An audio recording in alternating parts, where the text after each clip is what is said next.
তাহলে কি বিশ্বকাপ খেলা হবে না বাংলাদেশের? যেভাবে ভারত আইসিসি মিলে বাংলাদেশকে নিয়ে ছিনিমিনি খেলছে তাতে বোঝাই যায় এক প্রকারে বাংলাদেশের এবার বিশ্বকাপ খেলা প্রায় অনিশ্চিত। কথায় তো ধরাই যায় ভারতের রুপিতেই চলে আইসিসি, সব থেকে বেশি ডোনেশন করে আইসিসিকে ভারতের ক্রিকেট বোর্ড। সেই হিসাবে ভারত যা বলবে তাই করতে বাধ্য আইসিসি। তো কি করার আছে, বাংলাদেশের কাছে ভাগ্যের উপর ছেড়ে দিতে হবে এবারের বিশ্বকাপ আসর। শেষ পর্যন্ত পাকিস্তান নতুন আলোচনায় এসেছে আইসিসিকে চিঠি দিয়ে বাংলাদেশের পক্ষ নিয়ে। দেখা যাক সেই চিঠির জবাব কি আসে। আজকে সন্ধ্যা 7টার পরে হয়তোবা বিস্তারিত খবর পাওয়া যাবে বাংলাদেশ কি বিশ্বকাপ একাদশে খেলবে কি খেলবে না, কি ভারতের রুপির কাছে হেরে যাবে বাংলাদেশের বিশ্বকাপ পর্ব।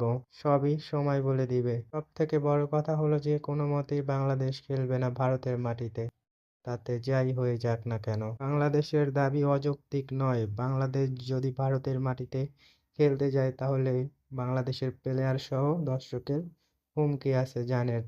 সেটা জেনেও আইসিসি কেন যে প্রেসার করতেছে বাংলাদেশকে ভারতে খেলতে যেতে, সেটা এখন সবার কাছেই পরিষ্কার। ভারতের রুপিতে যে কথা বলতেছে আইসিসি সেটা এখন একান্তভাবে পরিষ্কার হয়ে গেছে বাংলাদেশ জনগণের কাছে। বাংলাদেশ ক্রিকেট বোর্ড যা বলে কোনো মতেই তারা ভারতের মাটিতে খেলতে যাবে না। যদি তাদের ভেন্যু চেঞ্জ না করা হয় তাহলে তারা শ্রীলঙ্কাতেই খেলবে, এটা তাদের লাস্ট ও ফাইনাল কথা। এতক্ষণ নিউজে থাকার জন্য আপনাদের সকলকে ধন্যবাদ।